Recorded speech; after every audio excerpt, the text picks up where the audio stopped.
نحمده ونصلي على رسوله الكريم اما بعد فاعوذ بالله من الشیطان الرجیم بسم اللہ الرحمن الرحیم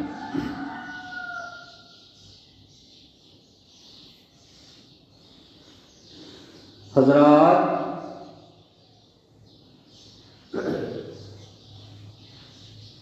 حضرت خواجہ معین الدین چشتی سرکار غریب نواز رحمۃ اللہ علیہ اپنے پیر و مرشد خواجہ عثمان ہارونی کے ساتھ ہارونہ آباد سے مکہ شریف پہنچے۔ خواجہ غریب نواز فرماتے ہیں کہ میرے پیر و مرشد خواجہ عثمان ہارونی نے میرا ہاتھ پکڑ کر بیت اللہ شریف کے سامنے کھڑا کیا اور عرض کیا، اے خالق کائنات، اس حسن کو میں نے اپنا مرید بنایا ہے اور اس کو تیرے پیارے حبیب صلی اللہ علیہ وسلم کا فیض پہنچایا ہے، اب تو بھی اس کو اپنے دربار میں قبول فرما۔ خواجہ غریب نواز فرماتے ہیں کہ جب میرے پیر و مرشد نے خدا کی راہ میں یوں عرض کیا تو کعبہ میں سے خدا کی قدرت سے آواز آنے لگی کہ اے عثمان ہارونی، خدائے ذوالجلال نے تیرے اس مرید کامل خواجہ معین الدین کو اپنا مقبول بندہ بنا لیا ہے۔ خواجہ غریب نواز کئی دن تک اپنے پیر و مرشد کے ساتھ مکہ شریف میں قیام پذیر رہے۔ ایک دن خواجہ غریب نواز حرم کعبہ میں خدا کی یاد میں مستغرق ہیں کہ آپ نے غیب سے ایک آواز سنی۔ آپ اس آواز کی طرف متوجہ ہوئے۔ آواز آئے، معین الدین، ہم تجھ سے خوش ہیں، تجھے بخش دیا، جو کچھ چاہے مانگ تمہیں عطا کیا جائے گا۔ خواجہ غریب نواز یہ سن کر بڑے خوش ہوئے، شکر گزار بندوں کی طرح اپنا سر بارگاہ عزدی میں جھکا دیا اور اللہ تبارک و تعالیٰ کی بارگاہ میں یہ عرض کہ اے رب کائنات، مجھے معلوم ہے کہ لوگ میرے مرید بنیں گے اور میرے مریدوں کے بھی مرید ہوں گے، یہ سلسلہ قیامت تک چلتا رہے گا۔ یا اللہ، میں تیری بارگاہ میں یہی عرض کرنا چاہتا ہوں کہ قیامت تک کہ میرے مریدوں کے مریدوں کے مریدوں کو بخش دے۔ سبحان اللہ، پیر ہو تو ایسا جو اپنے مریدوں کو کبھی اور کسی حال میں فراموش نہ کرے اور دنیا سے اس وقت پردہ نہ فرمائے جب تک اپنے مریدوں کو خدائے ذوالجلال سے بخشوا نہ لے۔ اللہ تبارک و تعالیٰ کی طرف سے آواز آئی کہ اے معین الدین، تمہیں مبارک ہو، اے حسن تم خوش ہو جاؤ، رب کائنات نے تمہاری دعا کو قبول فرما لیا ہے۔ اے غریب نواز، تو ہماری ملکیت میں ہے۔ اے معین الدین، جو تیرا مرید ہوگا اور تیرے مریدوں کے مریدوں کے مریدوں کا مرید ہوگا، جو قیامت تلک تیرے سلسلے میں داخل ہوتا رہے گا، اے غریب نواز، خدا پاک اس کی بخشش فرما کے جنت میں بھیجتا جائے گا۔ سبحان اللہ۔ غریب نواز نے اللہ پاک کی بارگاہ میں سر سجدے میں رکھ کر شکر کیا اور مریدوں کو بخشوانے کے بعد پھر مدینہ شریف چل پڑے۔ اللہ اللہ، کون سا مدینہ جہاں کائنات کے والی تاجدار دو عالم حضرت احمدی مجتبیٰ محمد مصطفیٰ صلی اللہ علیہ وسلم کا آستانہ عالیہ ہے، جہاں ہر روز 70,000 فرشتے سلامی کے لیے حاضر ہوتے ہیں اور جو ایک مرتبہ آ جائے قیامت تک پھر اس کی باری نہیں آئے گی۔ وہ مدینہ شریف جس کی گلیوں کے چوکیدار اللہ کے نوری فرشتے ہیں، سبحان اللہ۔ خواجہ اجمیری جب مدینہ شریف کے قریب پہنچے تو آنکھوں میں آنسو آ گئے، سر مبارک ادب سے جھک گیا اور زبان پاک سے یہ ترانہ شروع ہو گیا، کیا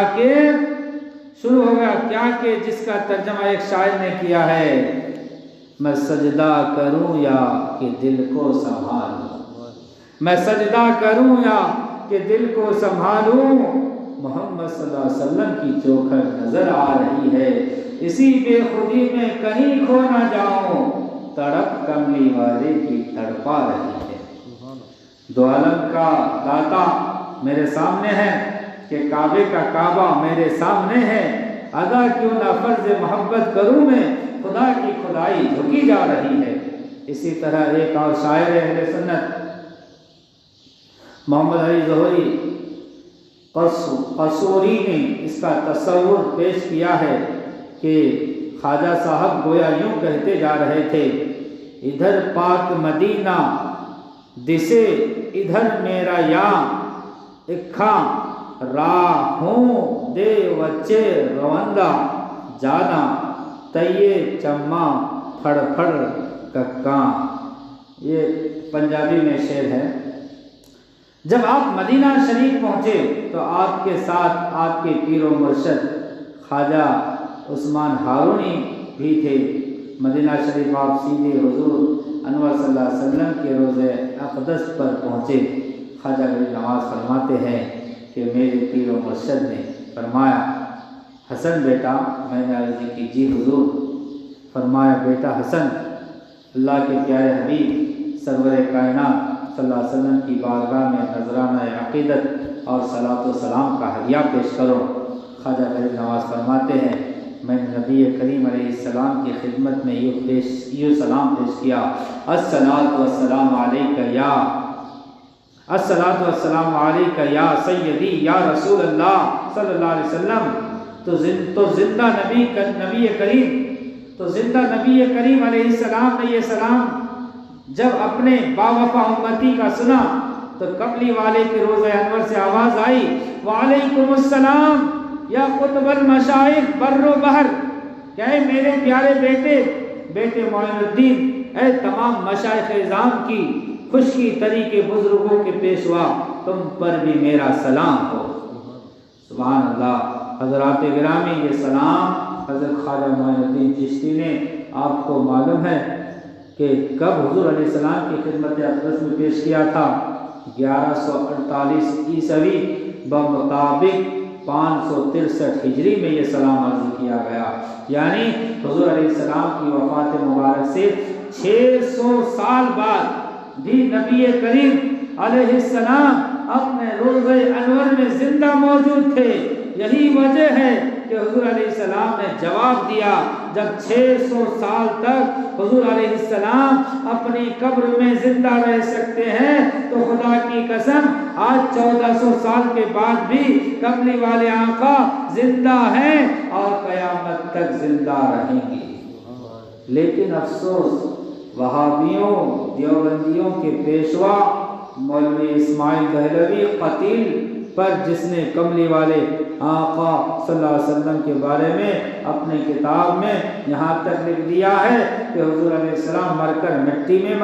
مل چکے ہیں۔ تقویۃ الایمان صفحہ نمبر 57، استغفر اللہ، حالانکہ حضور علیہ السلام کا فرمان ہے، قربان جاؤ میں اپنے پیارے آقا صلی اللہ علیہ وسلم کے قدموں کی خاک پر، چونکہ حضور علیہ السلام کو علم تھا کہ میرے بعد ایسے بدعقیدہ لوگ بھی پیدا ہوں گے جو میری شان میں گستاخیاں کرتے ہوئے میری حیات کے منکر ہوں گے، اس لیے آج سے 1400 سال پہلے فرما دیا۔ مشکوٰۃ شریف صفحہ نمبر 121، ابن ماجہ شریف صفحہ نمبر 119، حضرت ابی داؤد رضی اللہ تعالی عنہ فرماتے ہیں کہ نبی کریم علیہ السلام نے ارشاد فرمایا کہ جمعہ کے دن مجھ پر زیادہ سے زیادہ درود پاک پڑھا کرو۔ جمعہ کے دن زیادہ سے زیادہ درود پاک پڑھا کرو۔ حضرت ابی داؤد رضی اللہ تعالیٰ عنہ فرماتے ہیں کہ میں نے عرض کی یا رسول اللہ صلی اللہ تعالیٰ علیہ وسلم کیا آپ کے وصال کے بعد بھی، یعنی آپ جب انتقال فرما لے تب بھی؟ تو نبی کریم علیہ السلام نے فرمایا ان اللہ حرم علی الارض ان تاکل اجساد الانبیاء فنبی اللہ حی فیرزق، کہ ہاں میرے وصال کے بعد بھی، کیونکہ اللہ تعالیٰ نے تمام انبیاء کرام علیہ السلام کے جسم پاک کو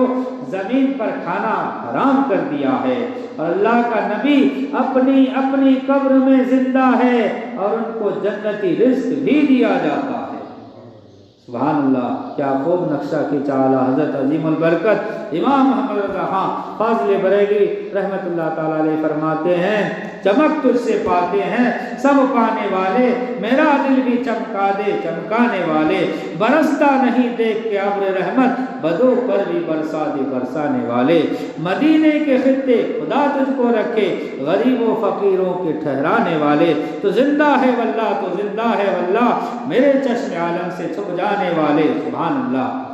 میرے پیارے آقا صلی اللہ علیہ وسلم کے پیارے دیوانوں، پھر اعلیٰ حضرت فرماتے ہیں پل سے اتارو راہ گزر کو، پل سے اتارو راہ گزر کو خبر نہ ہو، جبرائیل پر پھیلائیں تو پر کو خبر نہ ہو، فریاد امتی جو کرے حال زار میں، ممکن نہیں کہ خیر بشر کو خبر نہ ہو۔ ہاں تو میں یاد کر رہا تھا کہ خواجہ معین الدین چشتی اجمیری رحمۃ اللہ تعالیٰ علیہ نے سلام دیا تو نبی کریم علیہ السلام نے بھی آگے سے جواب دیا۔ جب پیر کامل حضرت خواجہ عثمان ہارونی رضی اللہ تعالیٰ عنہ نے خواجہ اجمیری پر اسی طرح سرکار دو عالم صلی اللہ علیہ وسلم کی عنایت ہوتے ہوئے دیکھی تو پیر کامل نے فرمایا بیٹا حسن اب تو درجہ کمال کو پہنچ گیا ہے، جہاں میں تمہیں پہنچانا چاہتا تھا تو وہاں پہنچ گیا ہے۔ میرے پیارے آقا صلی اللہ علیہ وسلم کے پیارے دیوانوں، حضرت خواجہ معین الدین چشتی اجمیری رضی اللہ تعالیٰ عنہ اب مدینہ شریف میں مسجد قباء شریف میں اللہ کی عبادت کرنے لگے اور عشق الہی میں سرشار رہنے لگے۔ اسی طرح وقت گزرتا گیا، 6 مہینہ کے بعد آخر وہ وقت بھی آ پہنچا جب حضور علیہ السلام کا آپ کو دیدار ہوا۔ حضور علیہ السلام کو آپ نے دیکھا، حضور علیہ السلام کا آپ کو دیدار ہوا۔ خواجہ صاحب رات کو سوئے لیکن ادھر آپ کا نصیبہ جاگ پڑا، خواب میں سرکار دو عالم صلی اللہ علیہ وسلم کا دیدار ہوا۔ نبی کریم علیہ السلام نے فرمایا کہ اے بیٹا حسن تم آج کے بعد معین الدین ہو، معین الدین ہو، یعنی میرے دین کے مددگار ہو۔ مسلمانوں غور کرو، یہ لقب معین الدین کا خواجہ صاحب کو کسی عام انسان نے نہیں دیا بلکہ خود کملی والے آقا صلی اللہ علیہ وسلم نے عطا فرمایا۔ اے معین الدین یعنی میرے دین کے مددگار، اے قطبوں کے قطب، اے ولیوں کے ولی، سردار ولیوں کے ولی، ولیوں کے سردار، بیٹا جاؤ ہم نے تمہاری ڈیوٹی ہندوستان میں لگا دی ہے، ہندوستان جاؤ اور وہاں جا کر دین کی سربلندی کے لیے دن رات کام کرو اور لوگوں کو دعوت اسلام دو اور میرا کلمہ پڑھا کر میرا غلام بناؤ، اور بیٹا تمہارا ہیڈ کوارٹر ہندوستان کے شہر اجمیر میں ہوگا اور ہماری دعائیں تمہارے ساتھ ہیں، اللہ تمہارا مددگار ہے۔ تو پیارے اسلامی بھائیو، حضور صلی اللہ علیہ وسلم کے عطا سے غریب نواز رحمۃ اللہ علیہ، خواجہ غریب نواز رحمۃ اللہ تعالیٰ علیہ حضور علیہ السلام کا حکم سنتے ہی وہاں سے تیار ہوئے، مدینہ پاک سے ملک شام پہنچے، ملک شام سے ہوتے ہوئے بغداد شریف پہنچے اور غوث پاک رضی اللہ تعالیٰ عنہ کی خدمت اقدس میں حاضر ہوئے۔ غوث پاک رضی اللہ تعالیٰ عنہ نے جب معین الدین چشتی رضی اللہ تعالیٰ عنہ کو دیکھا تو آپ نے اپنے مریدوں سے فرمایا کہ اے میرے مریدوں، اس مرد قلندر اور مرد حق کو دیکھو جس کا نام سن ہے، جس کا نام حسن ہے، اور کملی والے آقا صلی اللہ علیہ وسلم نے ان کو معین الدین فرمایا ہے۔ بہت سے لوگ اس مرد خدا کی محبت سے اس مرد خدا کی محنت سے منزل مقصود تک پہنچیں گے، جہنم سے نکل کر جنت میں جائیں گے، بتوں کو چھوڑ کر خدا کے مقبول بن جائیں گے، مندروں کی بجائیں مسجدوں کو آباد کریں گے، اللہ پاک ان کو بڑا مرتبہ عطا فرمائے گا۔ غوث پاک رضی اللہ تعالیٰ عنہ نے فرمایا، معین الدین عرض کی جی حضور، فرمایا اب کہاں کا ارادہ ہے؟ عرض کی حضور نبی کریم صلی اللہ علیہ وسلم نے میری ڈیوٹی ہندوستان میں لگائی ہے، لہذا ہندوستان کی تیاری ہے۔ غوث پاک نے فرمایا اچھا معین الدین، خدا ذوالجلال تمہیں کامیاب فرمائے، لیکن ہندوستان کی سرحد پر ایک اللہ کا بہت بڑا شیر بیٹھا ہوا ہے، وہ خدا کا بڑا پیارا ہے، ذرا اس سے ڈرنا۔ عرض کی حضور وہ کون سا ایسا مقبول ہے جس کا نام آپ بھی بڑی محبت سے لے رہے ہیں؟ فرمایا نام اس کا سیدنا علی حجویری ہے، لیکن اللہ کی مخلوق اس کو داتا گنج بخش لاہوری سے یاد کرتی ہے، اس کو ذرا سلام کر کے جانا اور اس کی بارگاہ میں ادب سے پیش آنا۔ اللہ اللہ قربان جاؤں داتا گنج بخش تیری شان پر۔ حضرات قارئین کرام، مجھے جو کچھ فیض ملا ہے داتا علی حجویری کے در سے ملا ہے، یعنی صاحب کتاب لکھتے ہیں کہ جو کچھ بھی مجھے عطا ہوا وہ سب داتا علی حجویری کے در سے ملا ہے، یہ انہی کا انعام ہے جس کو میں آپ کے سامنے تحریری طور پر پیش کر رہا ہوں۔ سلام کرتا ہوں اس عظیم ہستی کو جس نے مجھ غریب کو اس مقام پر پہنچایا۔ میری دعا ہے کہ میرے داتا کا در تا قیامت اسی طرح لوگوں میں فیض بانٹتا رہے، آمین۔ میرے پیارے آقا صلی اللہ علیہ وسلم کے پیارے دیوانوں، پھر اس کے بعد خواجہ غریب نواز کیسے ہندوستان پہنچے وہ باتیں انشاءاللہ آج اگر ظہر میں وقت ملا، کیونکہ فاتحہ خوانی بھی ہے نا، فاتحہ خوانی وقت ملا تو انشاءاللہ آئیے، اور باقی کی باتیں بھی انشاءاللہ اس میں ذکر کیا جائے گا۔ اللہ تبارک و تعالی ہمیں خواجہ غریب نواز سے محبت اور عقیدت رکھنے کی توفیق عطا فرمائے۔ خواجہ غریب نواز کے صدقے میں ہمیں دونوں جہان میں کامیابی نصیب فرمائے۔ یا الہ العالمین، تیرے پیارے حبیب صلی اللہ علیہ وسلم کے صدقے ہمیں ایمان پر قائم و دائم فرما،